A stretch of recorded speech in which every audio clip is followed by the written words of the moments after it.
Vamos a continuar con nuestro tema de este mes acerca de lo que es la mayordomía cristiana. Hoy quiero hablarles un momento acerca de cómo ser próspero y abundante según la Biblia. ¿Quiere ser usted próspero y abundante? Todos queremos ser prósperos y abundantes. Pues la Biblia nos da la clave para esto. Hay un pasaje que quiero usar como plataforma para este pensamiento. Proverbios capítulo 3, versículo 9 y versículo 10. El pasaje bíblico dice: honra al Señor con tus bienes y con las primicias de todos tus frutos. Así estarán repletos tus graneros y rebosantes tus depósitos de vino. Siéntense por favor los que hicieron reverencia a la palabra. En la traducción lenguaje actual, y quiero que le preste atención a esto, este mismo pasaje bíblico dice: demuéstrale a Dios que para ti Él es lo más importante. Dale de lo que tienes. Y nota esta palabra siguiente: y de todo lo que gane. Así nunca te faltará ni comida ni bebida. Qué bueno como dice en esta versión, ¿cierto? Hay una pregunta que yo quiero hacerle al texto, porque la idea no es leer, la idea es preguntarle cosas al texto. Y la pregunta que quiero hacerle al texto es: ¿cómo le demuestro yo al Señor que Él es lo más importante para mí? Porque el texto lo está diciendo. ¿Cómo se lo demuestro yo? Según la Reina Valera, que es el primer texto que leímos al iniciar, dice honrándolo. Pero volvemos nuevamente a la pregunta: ¿y cómo honro yo al Señor? La respuesta está en la misma lectura. Uno honra al Señor y le demuestra al Señor lo importante que es Él para uno, dándole de lo que tenemos y de todo lo que ganamos. Son dos palabras que parecieran sonar iguales, pero son distintas. Porque darle al Señor de lo que tengo es una cosa, pero darle al Señor de todo lo que ganamos es otra. Ya dentro de la mayordomía, de la única parte que le damos al Señor de todo lo que ganamos es del diezmo. O sea, el versículo en sí está hablando del diezmo, pero nadie lo ve a veces. Hay que saberlo sacar de ahí dentro de ese texto. Sin embargo, quiero decirles algo, y es que la clave de esto no está en lo que le demos al Señor. ¿Por qué? Porque Él es dueño del oro y de la plata. ¿Cierto? Es más, Salomón en Primera de Crónicas 29:14 dice: pues todo es tuyo, y de lo recibido de tu mano, de eso te damos. Entonces, no es lo que le demos al Señor lo que lo va a honrar o a demostrarle lo importante que es para nosotros. ¿Sabe qué es lo que en sí le muestra al Señor que lo honramos y que es importante para nosotros al dar de lo que tenemos y de todo lo que ganamos? ¿Sabe qué es lo que lo honra? La obediencia. Eso es todo. La obediencia con que hacemos las cosas. ¿Por qué? Porque el dar es parte del sacrificio. ¿Cierto? Es parte del sacrificio. O usted cuando da algo palabra al Señor no hace un sacrificio. Sí, porque la plata no nos sobra. La plata siempre hace falta. Entonces, el dar es el sacrificio. Pero Dios a través del profeta Samuel dice que Él no se complace en los sacrificios, sino en la obediencia. Es la obediencia. Si usted mira el caso de Caín y Abel, resulta que el texto bíblico dice que cuando Caín y Abel se presentan delante de Dios con algo que más adelante en la ley se convertirían como primicias, el texto de Génesis dice en el capítulo 4, versículo 4 dice, y miró Dios. Préstele atención, póngale lupa al versículo. Miró Dios a Abel y a su ofrenda. Él no miró la ofrenda primero. Él miró primero el individuo, para así mirar con qué intención traía esto. Si lo hacía de corazón, si realmente lo estaba haciendo por amor. Porque a veces traemos sacrificios, dinero, pero lo hacemos con tristeza, con dolor, por cumplir, por quedar bien, por no ser el de menos. Déjeme decirle, esa plática sí se pierde. Porque el Señor mira es la persona. Cuando Él ve a Caín, a pesar de que traía cosas buenas, porque no hay un texto que diga que traía cosas malas, Él traía cosas buenas, lo que le desagradó a Dios no fue lo que le trajo, sino su corazón. Porque Dios, dentro de su presciencia o conocimiento anticipado, ya vio que éste iba a matar a su hermano. Entonces Dios dijo, usted no. Mientras que Abel, según Hebreos, dice que por la fe ofreció mejor y mayor excelente sacrificio. ¿Por qué se agradó Dios de Abel? Porque su ofrenda, su cordero, lo escondió delante de Dios como pecador. O sea, él, por fe, se escondió detrás de Cristo. Eso sería otro tema para otro tiempo. El punto es que Dios mira es la obediencia, y con eso es que lo honramos y le mostramos lo importante que es Él para nosotros. Dentro de este orden de ideas, en Génesis 14:20 vemos también el patriarca Abraham.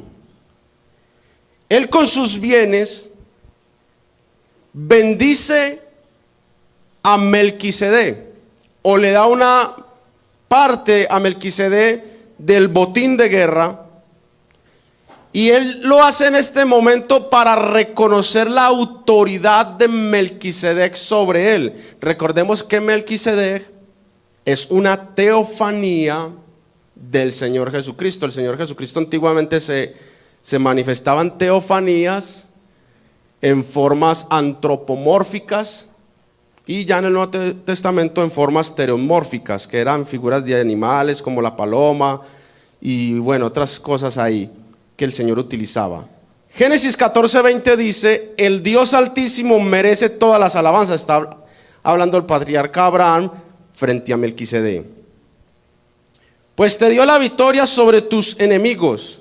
De inmediato Abraham le da a Melquisedec, quien le estaba declarando esta bendición, le da la 10ª parte de todo lo que había recuperado.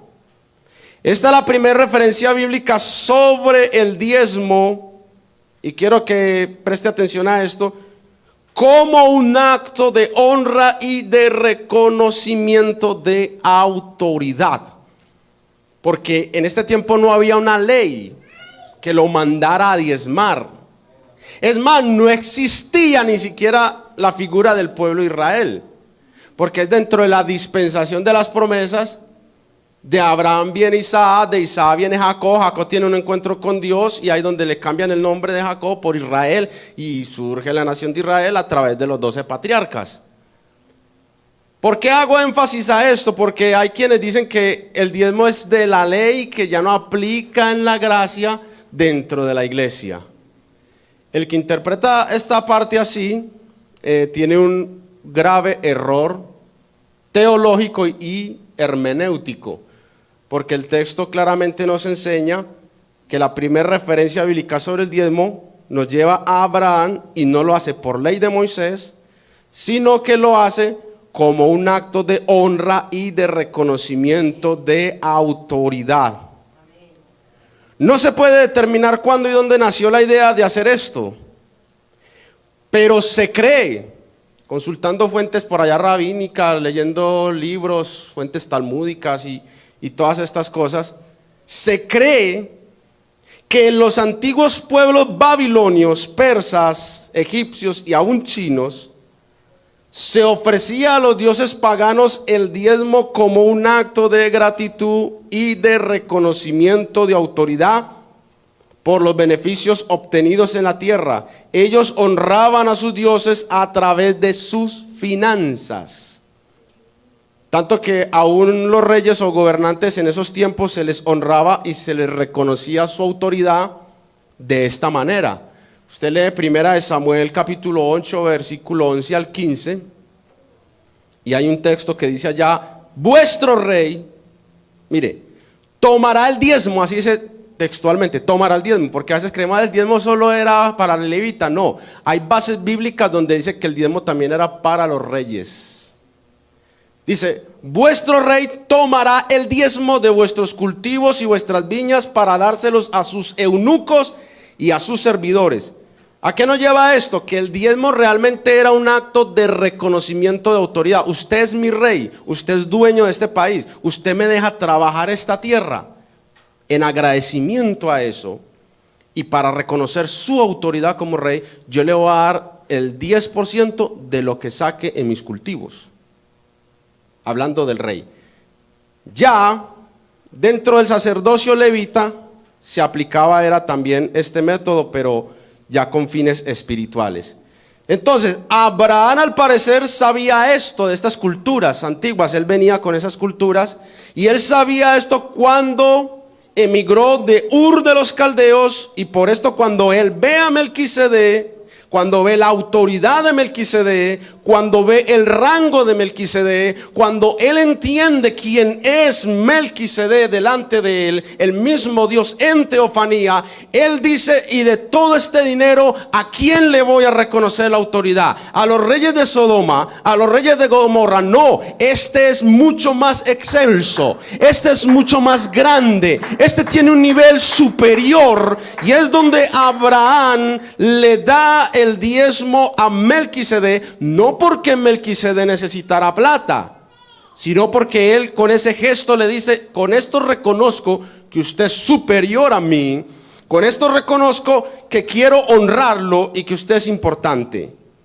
Tanto que Hebreos capítulo 7 versículo 4 al 7 dice, mire lo que dice en esta versión: consideren que excelso tenía que ser Melquisedec. Parte de esa lectura. Consideren que excelso tenía que ser Melquisedec para que el patriarca Abraham le diera la 10ª parte del botín. Lo que el texto está diciendo es: ¿qué personaje era este para que Abraham se hubiera tenido que meter la mano al bolsillo? O sea, Abraham era un hombre de peso, Abraham era un hombre de rango, Abraham no era cualquiera por ahí.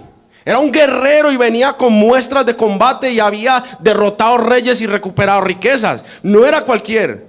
Por eso el texto dice: consideren entonces quién era ese otro, para que este con ese poder y esa riqueza tuviera que darle reconocimiento de autoridad. ¿Ah? Cuando entendemos esto, ponemos en nuestra mente la idea de: y entonces si hablamos de Jesucristo, ¿qué rango es ese? ¿Qué rango es ese? Saliéndome un poco del tema, ¿usted sabe por qué Isaías dice que sus faldas llenaban el templo?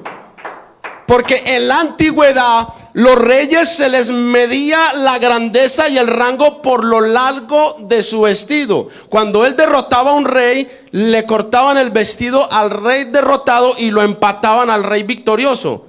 Cuando el rey entraba en el palacio y la gente veía un color, 2 colores, 3 colores, ha derrotado 3 reyes, wow, el hombre tiene poder. Cuando Isaías ve al Señor en el templo, Isaías lo primero que hace es mirarle rapidito la cola al vestido, a ver qué rango tenía. Cuando Isaías le ve la cola al vestido, el Señor dice: sus faldas llenaban todo el templo. Y cuando él vio ese rango, él cae postrado y dice: ¡ay de mí! Porque siendo yo un hombre pecador de labios y habitando en un pueblo de labios inmundos, han visto mis ojos al Rey Jehová de los ejércitos. Ese es el rango superior.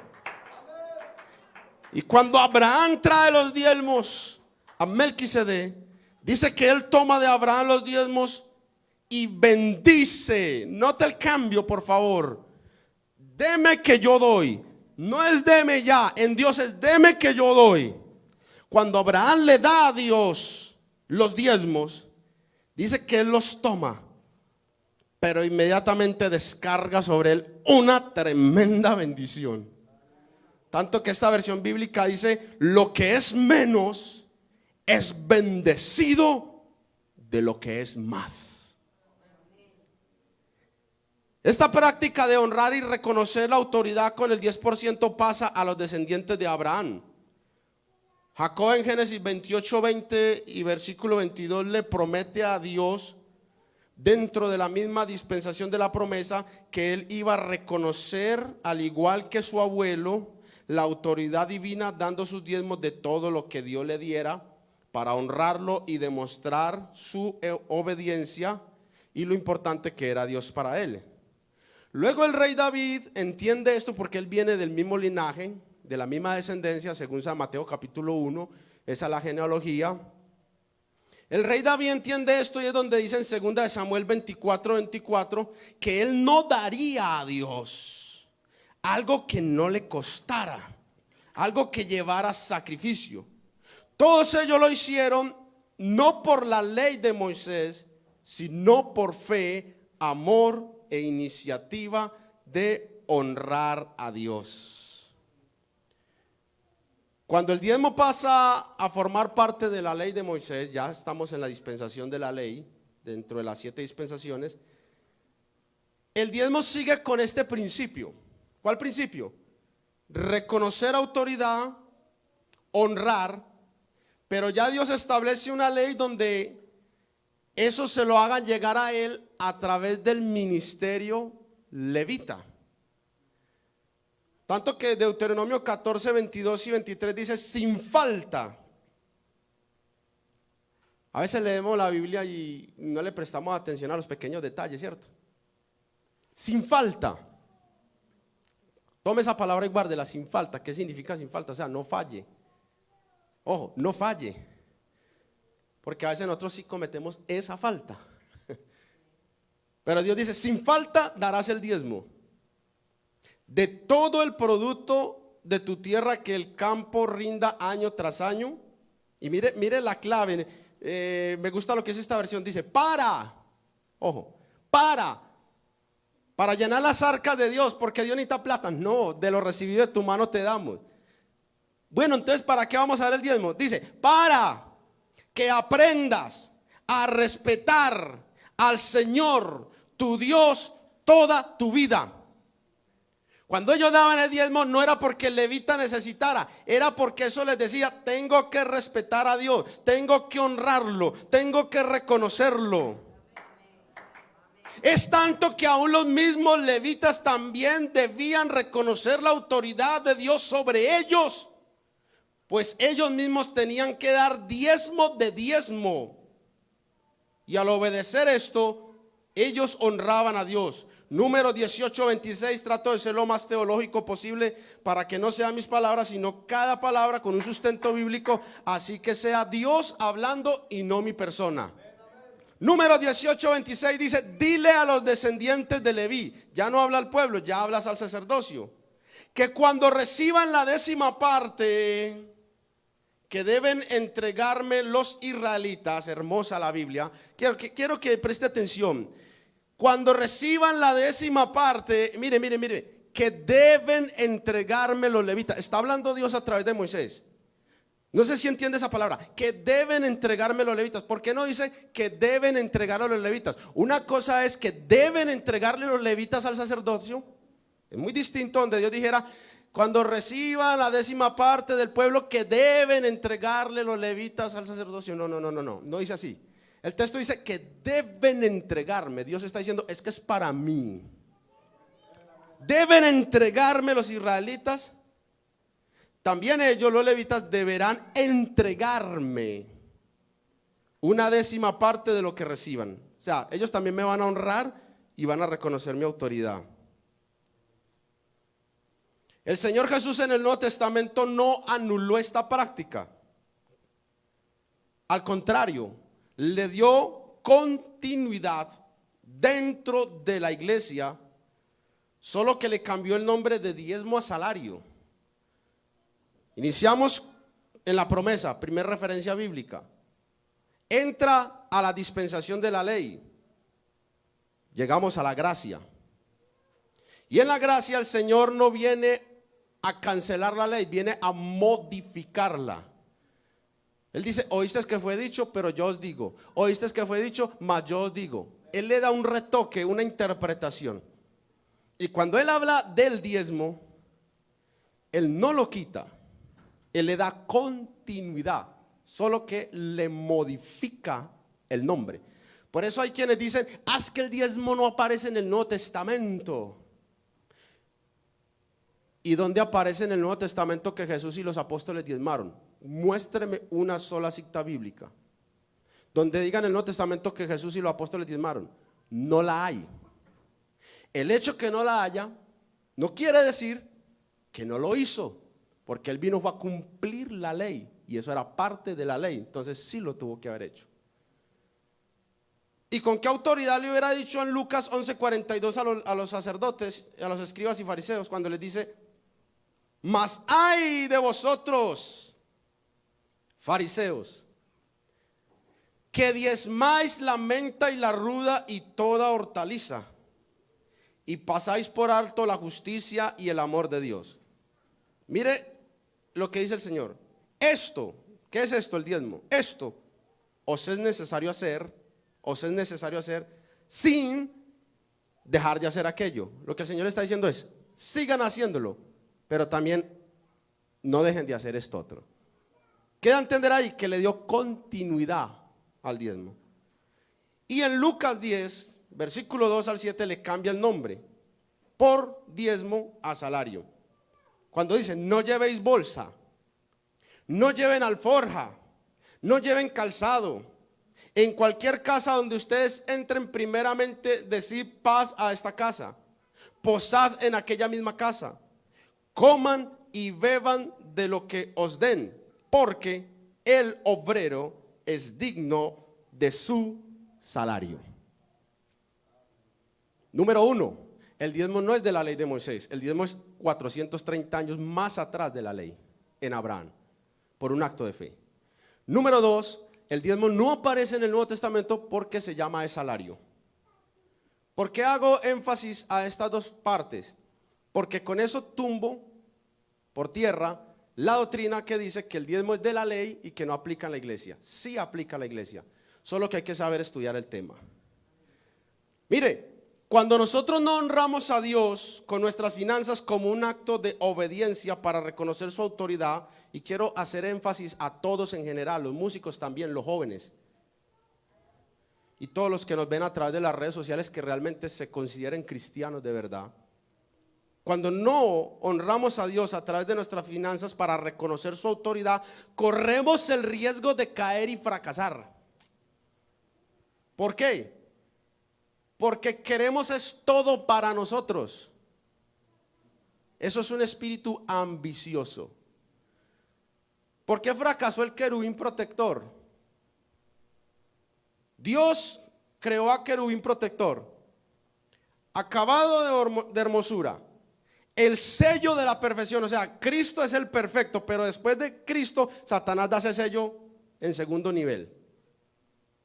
Prepara tamboriles, prepara alabanza, prepara de todo para el día de la creación de querubín. Yo lo he dicho por ahí varias veces, y Dios le entrega a querubín proteger la alabanza en el cielo. Porque los querubines protegían el árbol del conocimiento del bien y el mal, protegían en el arca, y acá protegía la alabanza. Proteja esa alabanza y todos los ángeles me van a dar gloria, honra y alabanza a mí, pero querubín tenía su rango. ¿Sabe qué pasó con querubín y por qué fracasó? Porque llegó el momento en que ya no quería que esa gloria y esa honra fuera para el Señor, sino que fuera para él. Y en su intento de querer tomar eso para él es donde ¿qué? Fracasa y es arrojado. ¿Por qué fracasó Adán?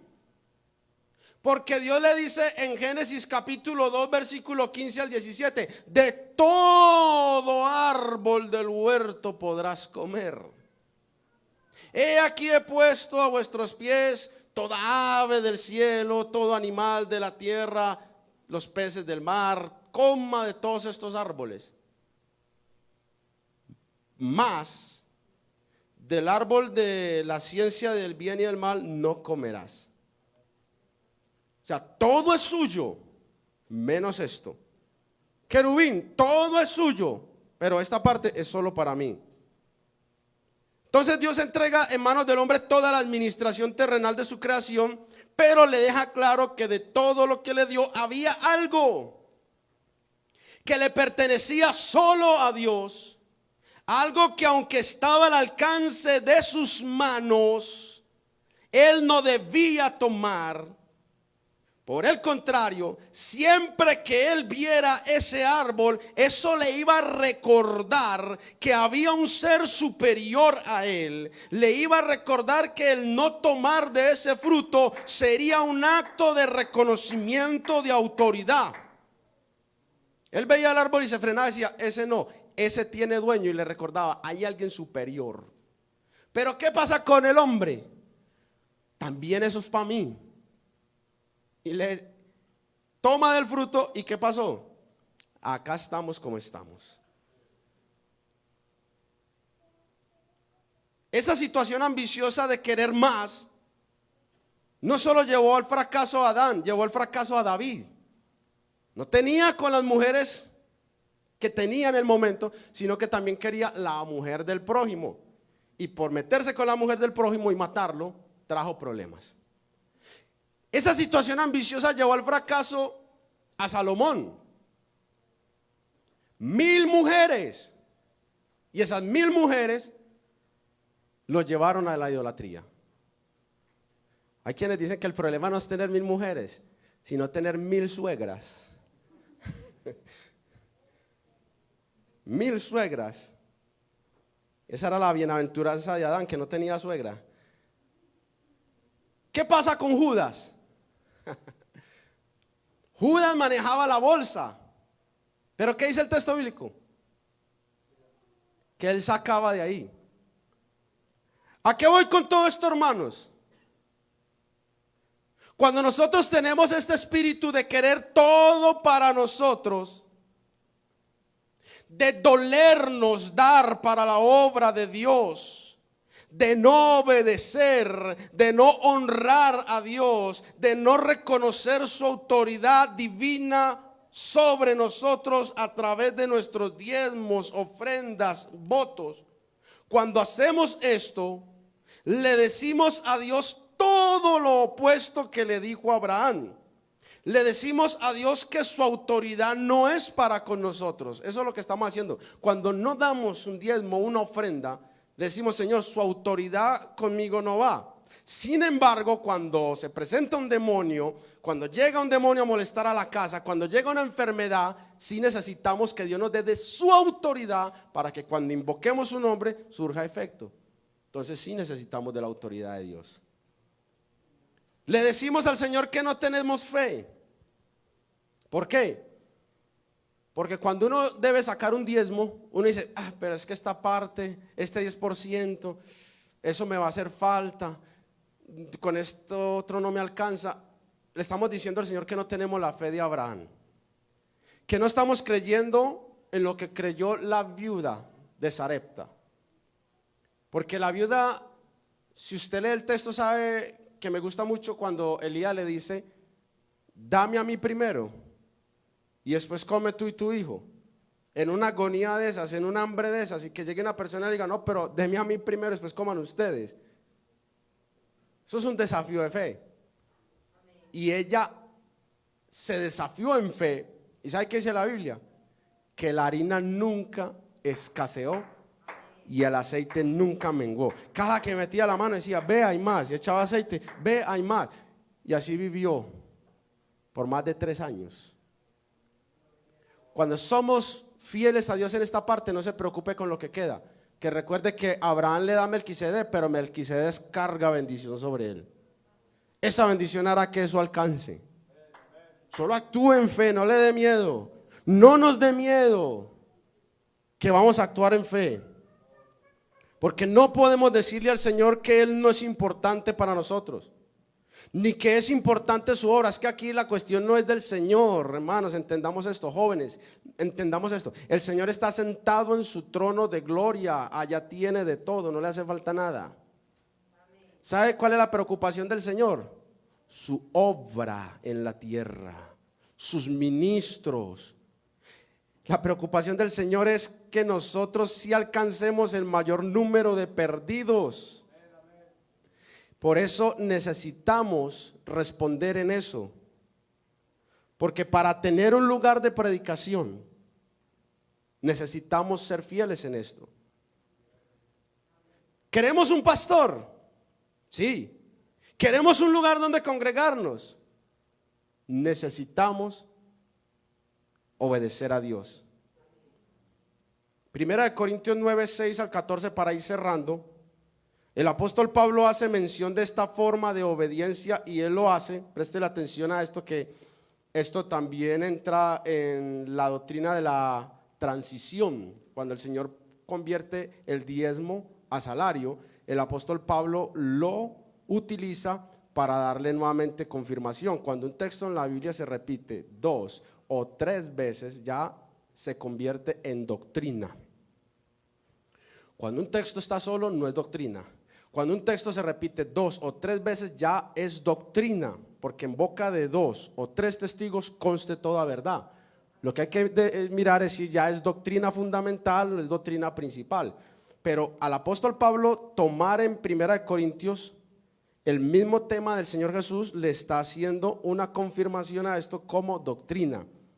El apóstol Pablo hace mención de esta forma de obediencia y lo hace tomando como referencia el método levítico, que tomó el método de Abraham. Quiero que entienda eso, porque los levitas tomaron fue el método de Abraham, ya que Hebreos 7:9 dice que los levitas diezmaron en Abraham, ¿cierto que así dice? Porque estaban en los lomos de él. Versículo 6 de 1 Corintios dice: quizás somos Bernabé y yo los únicos en la obra de Dios que no tenemos derecho a que la comunidad nos mantenga. O sea, a los otros los mantenía la iglesia. En el ejército ningún soldado paga sus gastos. Los que cultivan uvas comen de las uvas que recogen. ¿Qué pastor cuida al rebaño y se le prohíbe que se alimente con la leche de las ovejas? Luego dice el apóstol Pablo: si otros tienen este derecho, ¿cuánto más nosotros? Quiero que preste atención a eso. Si otros hacen uso de este derecho, ¿quiénes son esos otros? Trayéndole este tiempo, el gobierno. ¿Hay que pagar servicios o no hay que pagar? ¿O quién de los que está acá no le llega factura de PM cada mes? ¿Hay que pagar agua o no hay que pagar agua? ¿Hay que comprar comida o no hay que comprar comida? Si tiene un vehículo, ¿hay que pagar el SOAT o no hay que pagar el SOAT?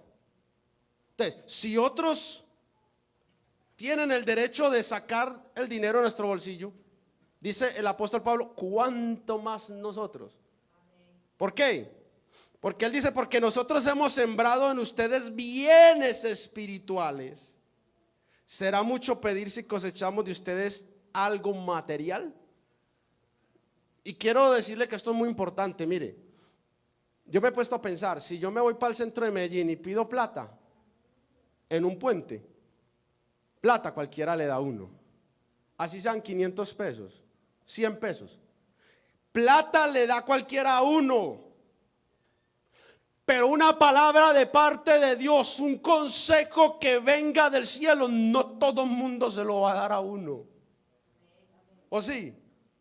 Salga aquí afuera y pídale plata al primero que vea, posiblemente le dé. Pero salga acá afuera y el primero que vea, pídale un consejo de parte de Dios, algo que venga directo del cielo, algo que venga de la rodilla de un hombre que se postra a gemir en la presencia de Dios, a ver si se lo va a dar. No se lo da. Y esa palabra es importante porque esa palabra nos lleva al cielo. ¿Qué estoy diciendo? Que si el ministro siembra en nosotros algo espiritual, es mucho pedir si entonces nosotros le participamos a él de algo material. A veces uno a un ministro le da, a un pastor uno le da un consejo, una palabra, pero tiene uno que ser una persona también de oración, una persona de Dios, porque es más fácil que el pastor le dé a uno que uno darle palabra al pastor. Y no estoy diciendo que no se le puede dar o que Dios no lo puede usar a uno, claro que sí, pero es más fácil. ¿Qué más? Viene esta parte. Bien saben ustedes, dice Pablo, que los ministros de culto, hablando de los levitas, viven de ese ministerio. Y que los que sirven al altar, el altar de bronce, que traían sus ofrendas y sacaban parte de la carne para ellos, dice, de ese altar participan, de las ofrendas que se hacen en él. Mire esta palabra. De forma semejante. ¿Hay un empalme o no hay un empalme? Porque el Señor Jesús dice, hace esto, pero sin dejar de hacer aquello. Le da continuidad. Pero ya Pablo le hace un empalme. De forma semejante. El Señor dispuso. Esto no fui yo. El Señor dispuso que quienes anuncian el mensaje del evangelio vivan de esa tarea. Así dice esta versión bíblica. Tanto que Gálatas 6:6 dice, el que es instruido en el mensaje de Dios, usted y yo, dice, debe compartir con su maestro todo lo bueno que recibe. Y luego 1 Timoteo 5:7 al 18 dice, los ancianos, recuerde que en el término teológico la palabra anciano no es una persona de edad. Porque en Daniel, cuando habla del anciano de días, habla de sabiduría. Los ancianos que gobiernan la iglesia y lo hacen bien, en especial aquellos que están encargados de la predicación y la enseñanza, mire esa palabra, merecen ser tenidos por doblemente dignos. Uy, esa palabra tan fuerte. Doblemente dignos. O sea, si es digno un funcionario para pagarle un arriendo, si es digno una empresa para pagarle servicios públicos, si es digno el de supermercado para ir a pagarle. Cuando habla de un pastor, el apóstol Pablo dice, esa persona es doblemente digno. Doblemente digno de su salario. No dice diezmo, salario. Y luego dice, no olvidemos lo que dice la escritura. No le pongas bozal al buey que trilla. Si usted no sabe qué es ponerle bozal al buey que trilla, investigue. Porque a veces los animales del campo eran trabajando y se ponían a comer pasto y no trabajaban. Entonces le ponían un bozal para poder que trabajara. Porque si no, la pasara comiendo y no hacía nada. Pero cuando el buey trillaba y metía la macana y le hacía duro, el Señor decía, no le tapen la boca a ese animalito, que si quiere parar a comer pasto, déjelo que coma, que ese está trabajando. Y eso es lo que hace énfasis el texto. No le ponga bozal al buey que trilla. Y dice que Dios no se preocupa de los bueyes. Él dice que se escribió fue por los ministros del evangelio, porque el obrero es merecedor de su salario. Cuando ponemos en práctica esto, honramos al Señor. Somos obedientes. Le decimos con nuestros aportes que su obra sí nos importa, que el arriendo del lugar sí nos importa, que el sustento de la familia pastoral sí nos importa, que el tener donde reunir los enfermos espirituales sí nos importa, que donde salvar las almas sí nos importa. Ese es el mensaje que mandamos. Lo más importante de todo este tema Es que a la hora de reconocer la autoridad de Dios por medio de nuestras finanzas, debemos hacerlo tomando el principio de 2 de Corintios 9, 6 y 7. Que no sea con tristeza, que no sea por obligación, sino que sea con alegría. Y obviamente esto según haya sido prosperado y bendecido usted.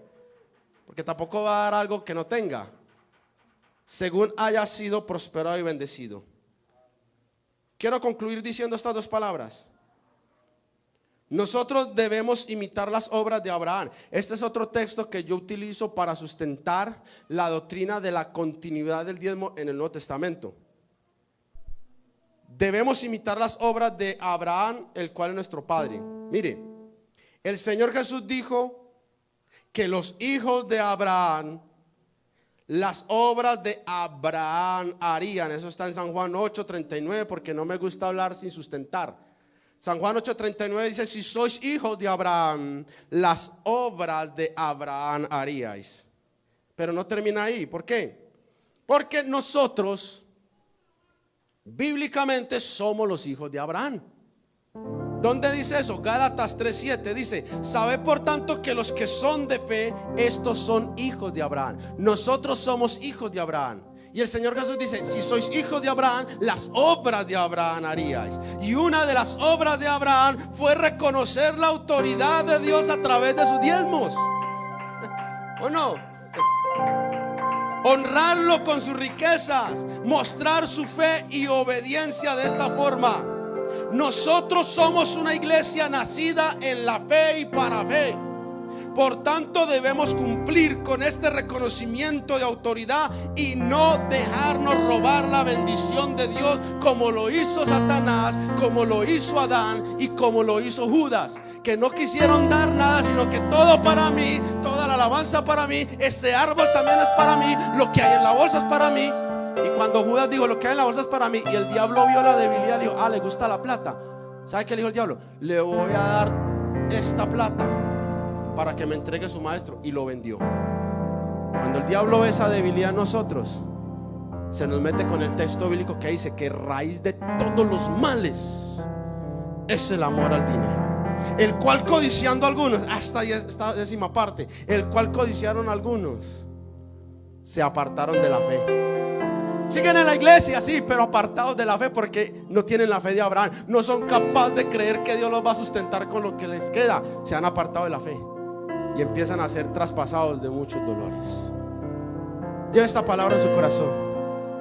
Guarde esta palabra en su corazón y propóngase de hoy a honrar al Señor, a reconocer la autoridad del Señor y a mostrar nuestra fe en el Señor a través de nuestras finanzas. Tomemos sentido de pertenencia con este lugar.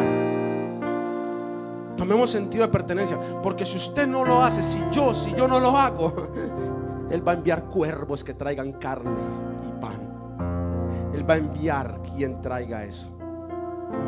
Póngase sobre sus pies. Y si la palabra no le llegó, para reargudirle, dígale: Señor, gracias, porque esto no era para mí, porque estoy reconociendo su autoridad. Pero si la palabra le confrontó en el corazón, diga: uy, Señor, perdóname. No tengo que usar Malaquías 3:10, no aplica para nosotros, es de la ley, no tiene nada que ver con la iglesia. Pero todo lo que he dicho sí tiene que ver con nosotros. Órele al Señor: Señor Jesús, gracias.